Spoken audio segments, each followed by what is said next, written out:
예, 재무부동산과 통계 6주차 두 번째 시간입니다. 앞서 말씀드렸듯이 이번 주차는 3개의 동영상으로 구성이 되어 있습니다. 그래서 3개의 동영상을 다 정말 들으셔야지 됩니다. 자, 또 마찬가지로 강의안을 띄워놓고 하는데요. 이번 주차서부터는 그 아래 한글로 된 강의안을 띄워놓고 하도록 하겠습니다. 자, 38쪽이고요. 이번 시간에 나갈 부분은 분포의 형태, 그리고 상대적 위치, 이상치 측정 방법. 뭐 이번 시간에 다 나가지 못할 테고요. 다음 점만 세 번째 시간까지 해가지고 다 나가보도록 하겠습니다. 그래서 분포의 형태는 뭐 첨도라든지 외도 이런 거 가지고 이제 주로 살펴보는데요. 물론 뭐 중심 경향치, 우리가 평균, 그리고 이제 중앙치 그리고 최빈치라고 하는 것들 그런 그 대표값이라고 우리가 부르죠. 그리고 중심 경향치라고 얘기를 하기도 하는데요. 뭐 그런 것들 그리고 이제 그 변동성의 척도 중에 분산이라든지 표준 편차 이거는 또 이제 그 삼포도라고 얘기를 하기도 합니다. 그래서 그런 것들과 더불어서 첨도, 외도 여기까지 해가지고 이제 분포의 형태를 살펴볼 수가 있습니다. 자, 그 다음에 이제 상대적 위치라고 하는 것은 우리가 흔히 집값이라고 하는 거 가지고 살펴보는데요. 뭐 좀 집값을 조금 바꿔 또 T값이라고 하는 것도 이제 찾아볼 수 있습니다. 그래서 그 해당 분야에서 잠깐 또 설명을 드리도록 할 테고요. 그래서 어떤 관측치가 그 자료 집합에서 어느 정도 위치에 상대적인 위치에 이제 위치하고 있는지 그걸 이제 보는데요. 보통 이제 뭐 평균을 기준으로 해가지고 평균보다 표준 편차의 몇배 거리만큼 뭐 떨어져 있는지 그런 걸 가지고 이제 살펴보게 됩니다. 자, 그리고 이제 뭐 이상치 측정 방법에 대해서도 간단한 거 가지고 이제 살펴보도록 할 테고요. 그리고 이제 평균과 표준 편차를 왜 많이 이용을 하는지 그걸 갖다가 이제 체비셰프의 정리라고 하는 걸 통해 가지고 또 살펴볼 겁니다. 그래서 뭐 이 밖에도 뭐 경험 법칙이라든지 하는 것까지 해서 세 번째, 그러니까 정량적 추정의 세 번째, 분포의 형태, 상대적 위치, 이상치 측정 방법이라는 세 번째 조그만 주제에서 살펴보도록 하겠습니다. 자, 먼저 이제 분포의 형태를 나타내주는 외도와 첨도에 대해서 이제 살펴볼 겁니다. 자, 외도는 영어로 스큐니스라고 얘기를 하고요. 비대칭도라고 또 표현을 하기도 합니다. 그래서 분포의 비대칭한 정도, 즉 분포가 기울어진 방향 그리고 기울어진 정도를 갖다가 한꺼번에 나타내주는 값이 외도 또는 비대칭도이다라고 생각을 해보시면 좋을 듯 싶습니다. 자, 어떤 자료의 분포는 다음과 같은 세 가지 중에 하나로 주로 나타납니다. 그래서 좌우 대칭인 분포, 그리고 오른쪽 꼬리 분포, 왼쪽 꼬리 분포 이 세 가지 중에 하나로 나타나게 되는데요. 물론 여기에는 또 전제 조건이 하나 붙습니다. 그래서 봉우리가 하나인 분포일 때 좌우 대칭이냐, 오른쪽 꼬리 분포냐, 왼쪽 꼬리 분포냐, 뭐 이렇게 이제 구분해 가지고 주로 이제 생각을 해봅니다. 자, 그럴 때 이제 어느 쪽으로 치우쳐져 있는지 그리고 다르게 표현하면 어느 쪽으로 기울어져 있는지 그리고 기울어진 정도, 치우쳐져 있는 정도 나타내 주는 게 이제 외도이다라고 생각하시면 좋을 듯 싶고요. 외도는 이제 스큐니스에서 앞자 두 개 따서 SK라고 이제 보통 표현을 하기도 합니다. 자, 요 일반적으로 외도를 구하는 산식은 조금 복잡합니다. 그래서 정말 n 오버 n-1 곱하기 n-2 해주고요. 거기다가 서메이션 xi-바 x 오버 S의 세제곱 이런 식으로 해가지고 이제 구한다라고 생각하시면 좋을 듯 싶은데요. 자, 평균은 그냥 편차만을 가지고 했었죠. 그리고 분산은 이제 편차의 제곱을 가지고 했었고요. 그리고 여기서는 외도는 편차의 세제곱 가지고 한다라고 생각하시면 좋을 듯 싶습니다. 그래서 요걸 다른 식으로 표현할 때 이제 평균은 1차 정률, 그 다음에 분산은 2차 정률, 그리고 외도는 3차 정률, 4차 정률도 있겠죠. 예, 4차 정률까지 있는데요. 4차 정률이 이제 첨도를 의미한다라고 생각을 하시면 좋을 듯 싶습니다. 그래서 외도를 구하는 산식 편차의 세제곱 가지고 구한다. 그래서 편차의 세제곱을 표준 편차의 세제곱으로 나눠주고 몽땅 다 더하고 거기에다가 n 오버 n-1 m 곱하기 n-2를 적용해가지고 곱해서 이제 그 외도라고 하는 걸 구합니다. 이렇게 보면 굉장히 어렵죠. 그래서 실제로 우리가 평균 그리고 분산 및 표준 편차 구하는 거는 그냥 계산기 가지고 한다든지 해가지고 조금 쉽게 구할 수가 있는데요. 외도를 구하는 건 실제로 쉽지 않습니다. 그래서 세제곱까지 가기 때문에 이 외도는 주로 이제 마이크로소프트 엑셀이라든지 아니면 다른 통계 패키지 프로그램 등을 이용해 가지고 구하는 게 이제 그게 정말 일반적입니다. 자, 그래서 여기서 이렇게 구한 SK 즉 스큐니스 외도라고 하는 게 0이다라고 하면 0의 값을 갖는다라고 하면 그때는 좌우 대칭인 분포를 갖게 되고요. 그 다음에 외도 SK가 0보다 크다라고 하면 그때는 오른쪽 꼬리 분포를 갖는다라고 생각하시면 되고요. 그리고 SK가 외도가 0보다 적으면 그때는 왼쪽 꼬리 분포 모양을 취한다라고 생각을 하시면 좋을 듯 싶습니다. 그래서 이 외도 SK라고 하는 척도 가지고 분포의 어떤 형태를 갖다가 살펴볼 수 있는 거죠. 더 정확히 얘기하면 분포의 기울어진 방향 또는 뭐 치우쳐져 있는 방향 그리고 정도를 한꺼번에 살펴본다라고 생각을 하시면 좋을 듯 싶습니다. 자, 39쪽에 보면은 이제 그림 3개가 있습니다. 그래서 패널 A에서 왼쪽 꼬리 분포, 그리고 패널 B에서 오른쪽 꼬리 분포, 그리고 패널 C 해가지고 좌우 대칭인 분포를 제가 임의로다가 이제 만들어 봤습니다. 그래서 패널 A 같으면 이제 왼쪽 꼬리 분포인데요. 자, 이 경우 같으면 이제 외도를 측정해 보면 마이너스 0.9852라고 하는 값이 나오게 됩니다. 그래서 외도가 0보다 적다라고 하면 그때는 왼쪽 꼬리 분포, 꼬리가 왼쪽으로 드리워진 그런 분포 모양을 취한다라고 생각하시면 좋을 듯이고요. 자, 그다음 패널 B 같으면 이제 외도를 측정해 봤더니 0.8770이었습니다. 그러니까 0보다 큰 값을 갖게 되죠. 그래서 이 경우 같으면 이제 오른쪽 꼬리 분포를 취한다. 그래서 꼬리가 오른쪽으로 드리워져 있다. 라고 생각을 하시면 좋을 듯 싶습니다.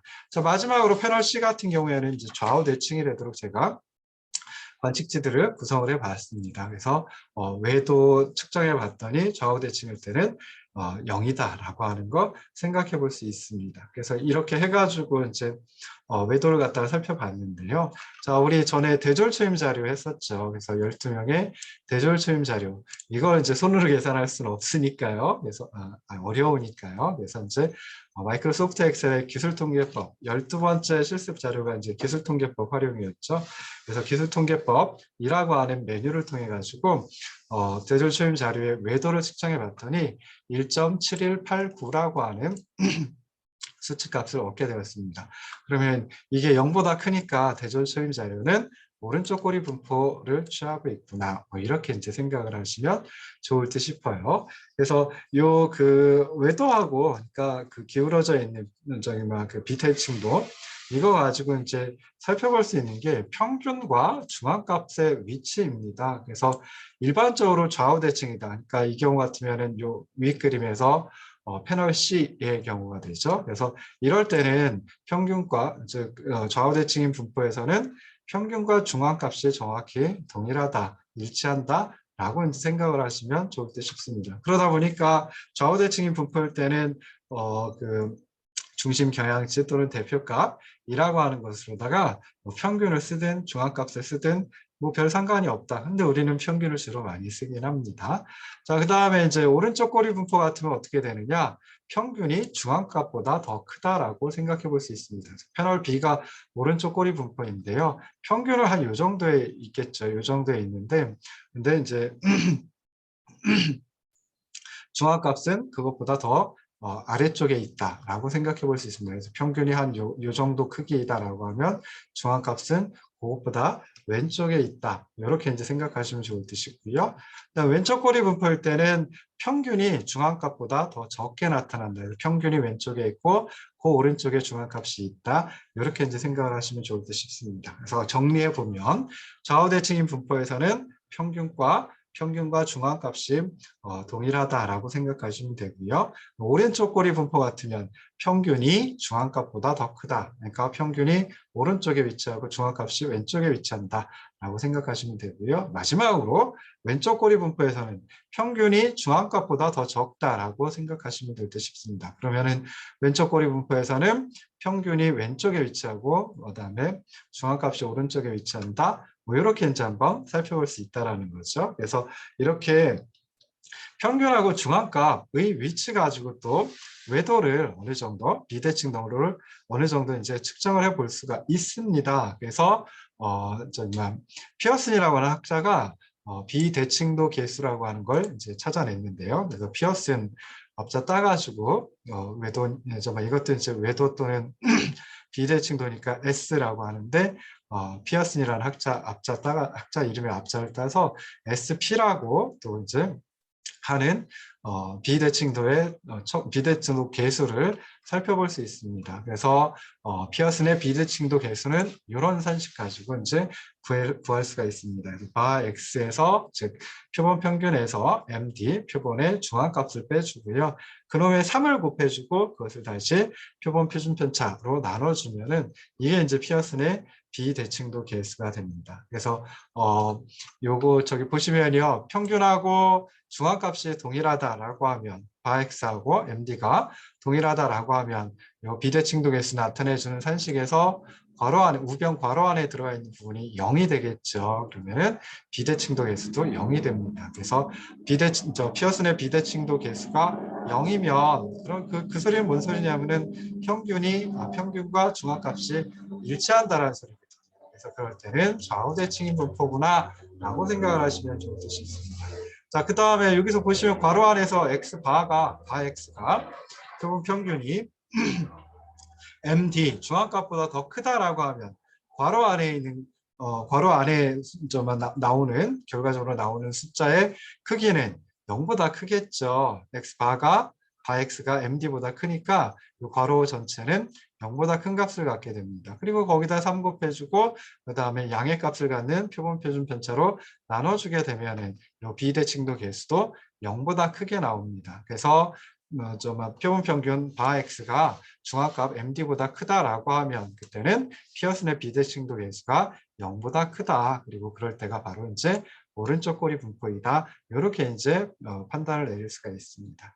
자, 마지막으로 괄호 안에 들어가 있는 표본 평균 x가 중앙값 MD보다 더 적다라고 하면 어떻게 될까요? 괄호의 전체 크기는 0보다 작은 값을 갖습니다. 0보다 작은 값에다가 3 곱해주고 그 다음 표준편차 S로 나눠줘도 여전히 0보다 적은 값이겠죠. 즉 피어슨의 비대칭도 계수가 0보다 적게 나타납니다. 그래서 피어슨의 비대칭도 계수 SP가 0보다 적다라고 하는 소리는 결국 표본 평균이 중앙값보다 더 적다라고 하는 소리가 되고요. 그래서 자료는 왼쪽 꼬리 분포를 한다. 이렇게 이제 또 찾아내 볼 수 있습니다. 자, 그런데 아까도 말씀드렸듯이 MS 엑셀에서는 이제 기술통계법 활용이라고 하는 그 메뉴를 통해 기술통계법이라고 하는 메뉴를 통해 가지고 기술통계량을 한꺼번에 이제 산출을 해내줍니다. 그럴 때 이제 외도도 산출을 해주거든요. 그래서 그 외도값 가지고 외도의 크기 가지고 외도가 0보다 크다라고 하면 그때는 오른쪽 꼬리 분포 이런 모양 취한다라고 생각하시면 되고요. 외도가 0보다 적으면 그때는 왼쪽 꼬리 분포를 취한다라고 생각을 하시면 되고 외도가 0에 가깝다라고 하면 그때는 좌우 대칭인 분포를 취한다. 뭐 이런 정도로 이제 생각을 하시면 좋을 듯 싶습니다. 자, 다음으로 넘어가서 이제 나오는 게 첨도입니다. 그래서 첨도는 뾰족할 첨자. 아까 외도의 외자는 그 기울어질 외자거든요. 그러니까 이질어질 외자 또는 뭐 기울어질 외자. 그래서 이렇게 표현하면 좀 그렇긴 한데 예전에 이제 그 우리나라 조선시대 뭐 고려시대 말 조선시대 그때 이제 우리나라에 출몰하던 그 일본의 그 뭐랄까 해적을 갖다가 외구라고 했었죠. 그리고 우리가 또 뭐 일본 사람들을 갖다 비하할 때 외놈이라고 이제 얘기를 하는데요. 그때 외자가 이 외자입니다. 그래서 이질어질 외자 또는 뭐 기울어질 외자 조금 크기가 작다 뭐 그런 그 의미도 가지고 있습니다. 그래서 이제 뭐 외구, 외놈 뭐 할 때 이제 그런 식으로 이제 표현을 하기도 합니다. 첨도할 때 첨자는 이제 뾰족할 첨자입니다. 그래서 첨도는 영어로 쿠르토시스라고 얘기를 하고요. 첨도는 분포가 얼마나 중심에 집중되어 있는가 나타내주는 척도이다. 그래서 보통 중심 경향치 또는 대표값으로다가 평균을 쓰니까요.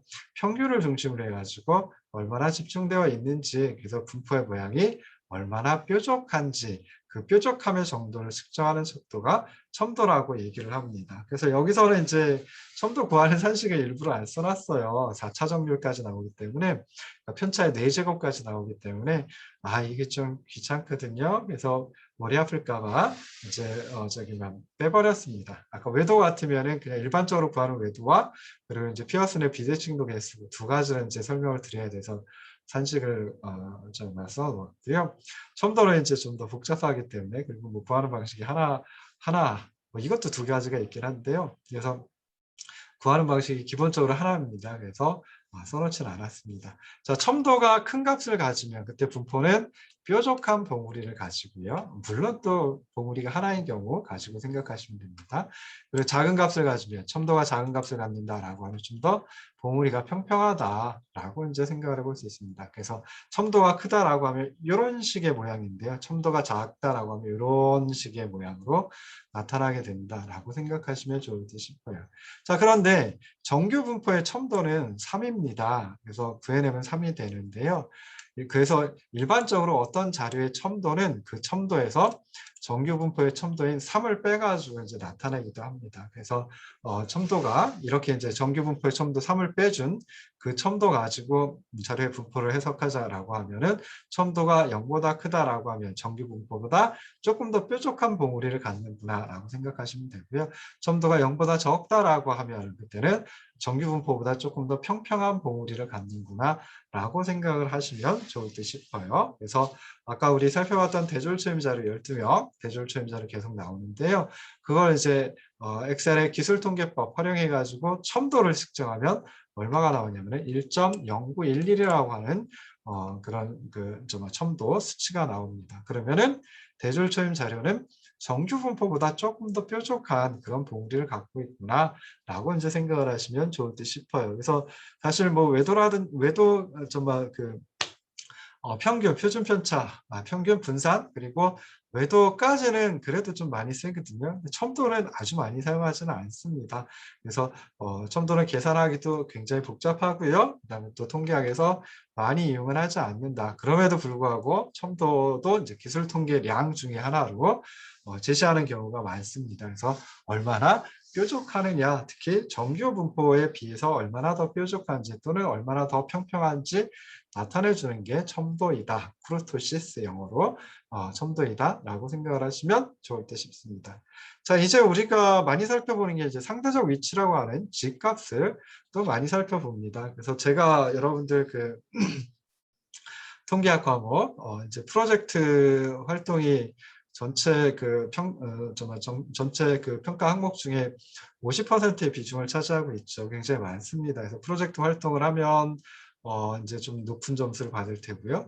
프로젝트 활동을 하지 못하는 학생들이 있어요. 그래서 이제 뭐 4학년 취업한 학생들이라든지 이런 경우 같으면 이제 프로젝트 활동도 못 하고요. 그러면 프로젝트 활동은 점수는 0점이 되겠죠. 그리고 이제 중간시험, 기말시험 또는 실습시험을 갖다가 또는 중간시험, 기말시험 그리고 실습시험이나 이제 과제물 이걸 갖다 제출해야 되는데요.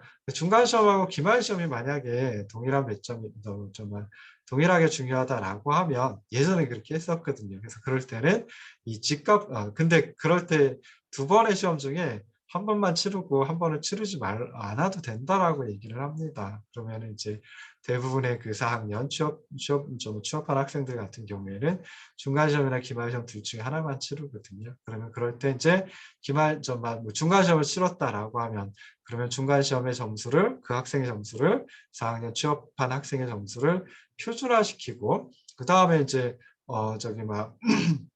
기말시험에서도 표준화시키는 그 방식을 통해 가지고 그 위치를 갖다가 상대적 위치를 찾아냅니다. 그래서 중간시험 평균하고 중간시험 표준 편차 그리고 중간시험 그 학생의 점수 그걸 이용해 가지고요. 기말시험에서 그 학생의 점수 찾아낼 수 있는 방법이 있거든요. 아주 간단합니다. 그래서 그렇게 해가지고 기말시험 점수를 찾아내고 거기서 이제 어쨌든 시험을 못 치렀으니까 10점을 감점하는 이런 방법을 주로 제가 많이 쓰거든요.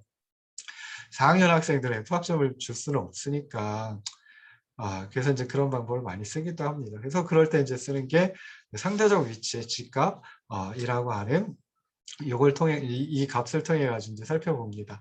여러분들 t 값이라고 하는 것도 이제 많이 들어보셨을 거예요. 그래서 뭐 일부 학교에서는 이제 t 값을 통해 가지고 표준화시키는 방법을 많이 활용을 하고 있습니다. 그래서 그럴 때도 마찬가지로 이 상대적 위치 G 값 찾아내는 것하고 저기 막 거의 비슷한 방식으로 다 이제 하고 있다라고 생각을 하면 좋을 듯 싶습니다. 그래서 먼저 이제 G 값이 무엇이냐서부터 생각을 해봐야 되겠죠. 그래서 G 값 영어로 이제 G-스코어라고 얘기를 하는데요. G값은 특정한 관측치가 평균으로부터 표준 편차의 몇 배만큼 떨어져 있는가를 나타내는 값입니다. 그러니까 단위가 어떻게 보면 표준 편차의 몇 배니까 표준 편차를 하나의 그 단위처럼 이용한다. 뭐 이렇게 이제 생각을 해보셔도 될 듯 싶죠. 그래서 G값은 평균과 표준 편차를 이용하여 특정한 관측치, 그 자료에 포함된 여러 개의 관측치가 있을 텐데 그 중에 한 놈의 관측치를 평균과 표준 편차를 이용해서 상대적 위치를 찾아낸 값이다라고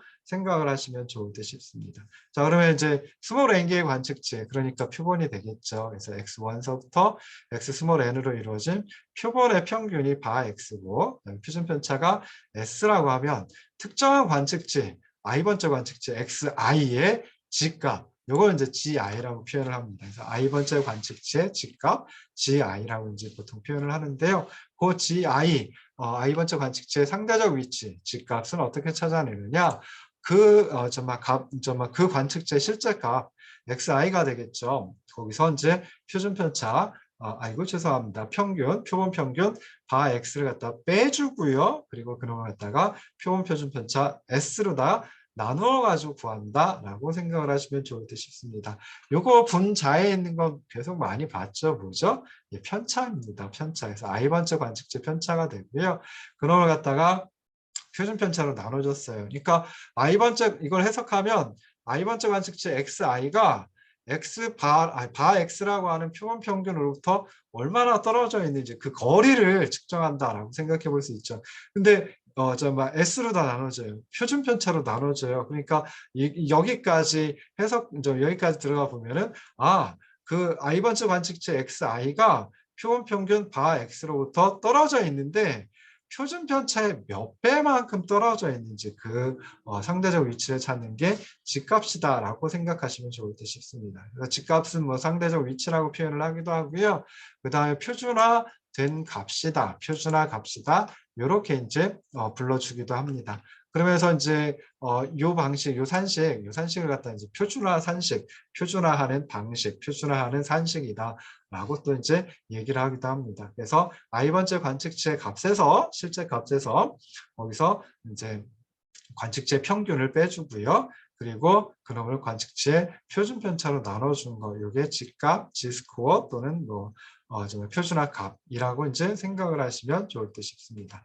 자, 그래서 결과적으로 G값이라고 하는 것은 G값, G값, i번째 관측치의 G값은 i번째 관측치의 실제값이 평균으로부터 표준 편차의 몇 배나 떨어져 있는가를 나타내 준다라고 생각을 하시면 좋을 듯 싶어요. 그러면 G값이 0보다 크다라고 하는 소리는 뭐가 될까요? G값이 0보다 크다라는 소리는 이 표준화 산식에서 우변 분자에 있는 값이 0보다 크다라는 거예요. 그러면은 i번째 관측치 xi가 표본 평균 바 x보다 더 커야지 되겠죠. 그래야지 그 우변 분자가 0보다 큰 값이 되고요. 그래서 거기다가 표준 편차 나눠준 거 이 값도 이제 0보다 큰 값이 됩니다. 그래서 G값이 0보다 크다라고 하는 소리는 i번째 관측치가 표본 평균보다 더 크다라고 하는 걸 의미하는데 얼마만큼 더 큰지 표준 편차의 몇 배만큼 더 큰지 얘기해 준다라고 생각하시면 될 듯 싶어요. 그럼 거꾸로 반대로